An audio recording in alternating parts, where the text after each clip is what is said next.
Hello, this is Dr. Do again. This video is outside of medicine. Continue with viewing history through the reading. I'm going to continue to read from previous video, and it's about Joseph. I'm going to read it.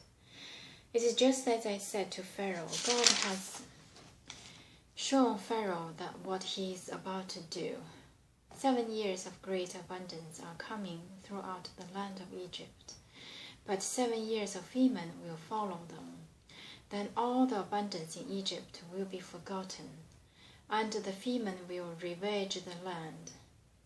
The abundance in the land will not be remembered, because the famine that follows it will be so severe. The reason that dream was given to Pharaoh in 2 forms is that the matter has been firmly decided by God, and God will do it soon. And now let Pharaoh look for a discerning and wise man and put him in charge of the land of Egypt. Let Pharaoh appointed commissioners over the land to take 1/5 of the harvest of Egypt during the 7 years of abundance. They should collect all the food of these good years that are coming and store up the grain under the authority of Pharaoh, to be kept in the cities for food.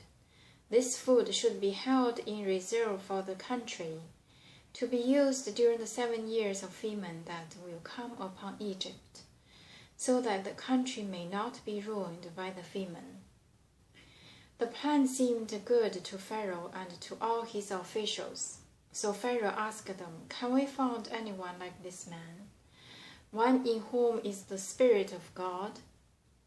Then Pharaoh said to Joseph, "Since God has made all this known to you, there is no one so discerning and wise as you. You shall be in charge of my palace, and all my people are to submit to your orders. Only with respect to the throne will I be greater than you." Joseph in charge of Egypt. So Pharaoh said to Joseph, "I hereby put you in charge of the whole land of Egypt."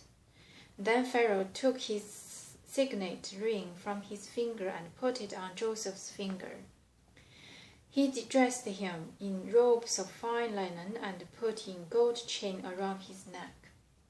He said he had him ride in a chariot as his second in command, and men shouted before him, "Make way." Thus he put him in charge of the whole land of Egypt. Then Pharaoh said to Joseph, "I am Pharaoh, but without your word no one will lift hand or foot in all Egypt." Pharaoh gives Joseph the name Zephnath-Paneah and gave his Asenath, daughter of Potipharah, priest of On, to be his wife, and Joseph went throughout the land of Egypt. Joseph was 30 years old when he entered the service of Pharaoh, king of Egypt, and Joseph went out from Pharaoh's presence and traveled throughout Egypt. During the 7 years of abundance, the land produced plentifully. Joseph collected all the food produced in those 7 years of abundance in Egypt and stored it in the cities. In each city he put the food grown in the fields surrounding it. Joseph stored up huge quantities of grain, like the sand of the sea. It was so much that he stopped keeping records, because it was beyond measure. Before the years of famine came, 2 sons were born to Joseph by Asenath, daughter of Potipharah, priest of On. Joseph named the firstborn Manasseh and said, "It is because God has made me forget all my trouble and all my father's household." The second son he named Ephraim and said, "It is because God has made me fruitful in the land of my suffering." The 7 years of abundance in Egypt came to an end, and the 7 years of famine began, just as Joseph had said. There was famine in all the other lands, but in the whole land of Egypt there was food. When all Egypt began to feel the famine, the people cried to Pharaoh for food. Then Pharaoh told all the Egyptians, "Go to Joseph and do what he tells you." When the famine had spread over the whole country, Joseph opened the storehouses and sold grain to the Egyptians. For the famine was severe throughout Egypt, and all the countries came to Egypt to buy grain from Joseph, because the famine was severe in all the world. Joseph's brothers go to Egypt. Chapter 42. When Jacob learned that there was grain in Egypt, he said to his sons, "Why do you just keep looking at each other?" He continued, "I have heard that there is grain in Egypt. Go down there and buy some for us so that we may live and not die." Then 10 of Joseph's brothers went down to buy grain from Egypt. But Jacob did not send Benjamin, Joseph's brother, with the others, because he was afraid that harm might come to him. So Israel's sons were among those who wanted to buy grain, for the famine was in the land of Canaan also. Now Joseph was the governor of the land, the one who sold grain to all his people. So when Joseph's brothers arrived, they bowed down to him with their faces to the ground.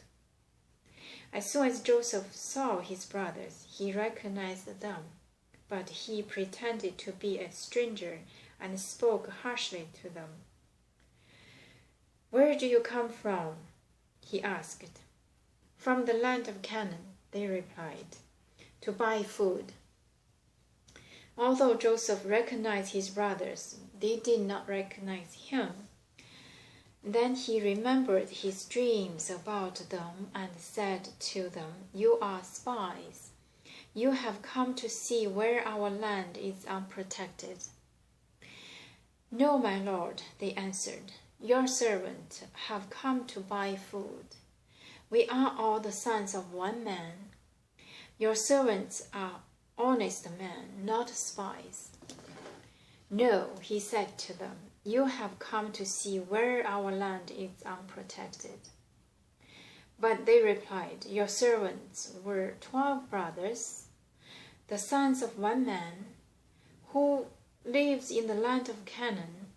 The youngest is now with our father, and the one is no more." Joseph said to them, "It is just as I told you, you are spies, and this is how you will be tested. As surely as Pharaoh lives, you will not leave this place unless your youngest brother comes here. Send one of your number to get your brother.